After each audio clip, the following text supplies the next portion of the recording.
இனிமையான நண்பர்களே, அன்புள்ளம் கொண்ட சொந்தங்களே, அனைவருக்கும் வணக்கம்.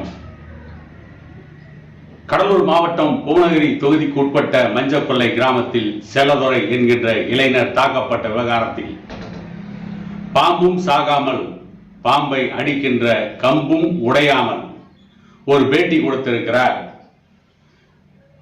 தமிழக வாழ்வுரிமை கட்சியின் தலைவர் திருவாளர் வேல்முருகன் அவர்கள். அவர் என்ன சொல்லியிருக்கிறார் என்று கேட்டால், அந்த மஞ்சக்கொல்லை பகுதியில் ஏற்கனவே 2 சமூகங்களுக்கிடையே தகராறு இருந்தது. அதன் அடிப்படையில் தான் இந்த மோதல் ஏற்பட்டது.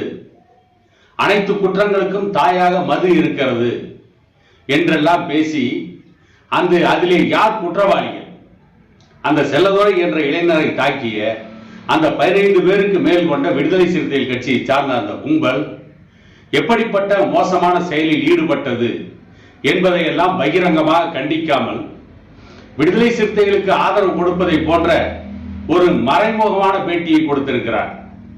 அவர் பேட்டி கொடுத்த சாராம்சம் என்னவென்று சொன்னால், ஏற்கனவே அந்த மஞ்சக்கொல்லை பகுதியில் சுடுகாட்டில் அமர்ந்து ஒரு கும்பல் மது குடித்திருந்தது, ரோட்டில் அமர்ந்து ஒரு கும்பல் மது குடித்திருந்தது.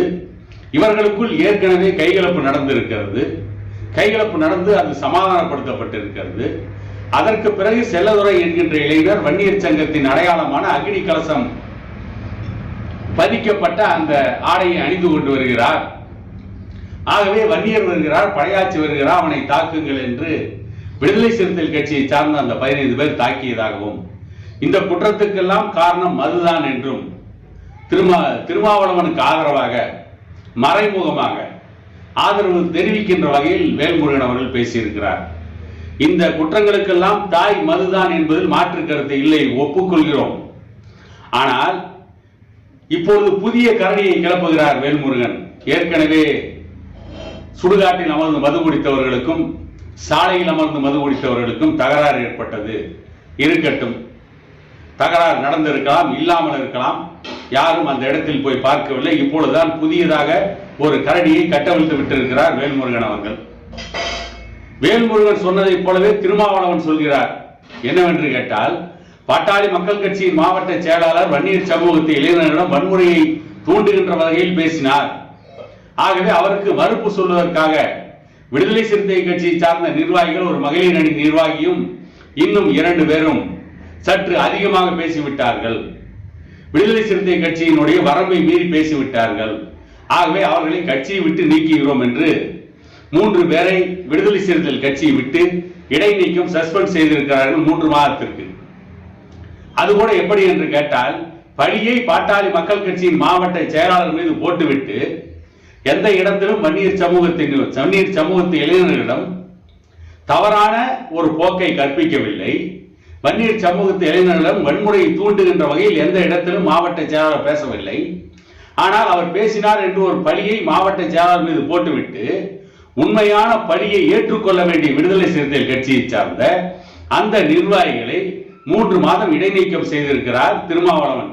அவரே அந்த விடுதலை சிறுத்தைகள் கட்சியை சார்ந்தவர்கள் தவறு செய்திருக்கிறார்கள், அவர்கள் வன்முறையை தூண்டுகின்ற வகையில் பேசியிருக்கிறார்கள் என்று மறைமுகமாக ஒப்புக்கொண்டிருக்கிறார். ஆனால் அதை பற்றி பேசுகின்ற வேல்முருகன் மஞ்சக்கொல்லை பகுதியில் செல்லதுரை என்கின்ற அப்பாவி வன்னிய இளைஞரை தாக்கியதற்கு சப்பை கட்டுகிறார். அதாவது அந்த நேரத்தில் அவர் வந்துவிட்டார், ஆகவே அது தெரியாமல் நடந்த ஒரு தவறு என்பதை போல அவர் மறைமுகமாக விடுதலை சிறுத்தைகள் கட்சிக்கும் அந்த 15 பேர் கொண்ட கும்பல் செல்லதுரையை தாக்கியதே அந்த கும்பலுக்கும் மறைமுகமாக ஆதரவு தெரிவிக்கிறார் என்றுதான் எடுத்துக்கொள்ள வேண்டியிருக்கிறது. அந்த இடத்திலே செல்லதுரையை தாக்கியது தவறா சரியா, இதை பகிரங்கமாக வேல்முருகன் சொல்ல வேண்டுமா வேண்டாமா? வேல்முருகன் வன்னியர் சமூகத்து இளைஞர்களுக்கும் அங்கே இருக்கின்ற இன்னொரு சமூகத்து இளைஞர்களுக்கும் பிரச்சனை இருக்கிறது, ஆகவே இதுவல்ல காரணம் என்று அவர் ஏற்கனவே அங்கே ஒரு ஜாதி மோதல் இருந்ததை போல ஒரு பொய்யான தோற்றத்தை சித்தரிக்க முயல்கிறார். வேல்முருகன் சற்றாவது திருந்தி இருப்பார் என்று நினைத்தால், ஆனால் மீண்டும் மீண்டும் வேல்முருகன் திருமாவளவனுக்கே காவடி தூக்கி கொண்டிருக்கிறார் என்பது பட்டவர்த்தனமாக அவருடைய இந்த பேட்டியிலே தெரிகிறது. மதுவை ஒழிக்க வேண்டும் என்று சொல்கிறார் வேல்முருகன். அதில் இன்னொரு பேட்டியிலே சொல்லியிருக்கிறார், மாவட்ட ஆட்சித்தலைவர் அலுவலகத்திற்கோ அல்லது நீதிமன்றத்திற்கோ செல்கின்ற பொழுது அங்கே ஒரு பேட்டியிலே சொல்லி இருக்கிறார், இவற்றுக்கெல்லாம் காரணம் தான், இவற்றுக்கெல்லாம் காரணம் மதுதான், அந்த மதுவை ஒழிக்க வேண்டும் என்று நான் கூட்டணி கட்சியிலே இருந்தாலும் இல்லை என்றாலும் அந்த மதுவுக்கு எதிராக போராடி இருக்கிறேன் என்று வேல்முருகன் சொல்லி இருக்கிறார். சரி, மதுவுக்கு எதிராக போராடியதாக கூட வைத்துக் கொள்வோம். இன்றைக்கு தமிழகத்திலே நடக்கின்ற பெரும்பாலான பிரச்சனைகளுக்கு மதுதான் காரணம் என்று ஒப்புக்கொள்வோம். ஆனால் அந்த மது குடித்தவர்கள், மது குடிக்காத அப்பாவி இளைஞனை தன்னுடைய தங்கையின் திருமணத்திற்கு பத்திரிகை கொண்டு சென்ற இருசக்கர வாகனத்தில் சென்ற இளைஞனை குற்றுயிரும் குலையுருமாக தாக்கியது சரியா தவறா?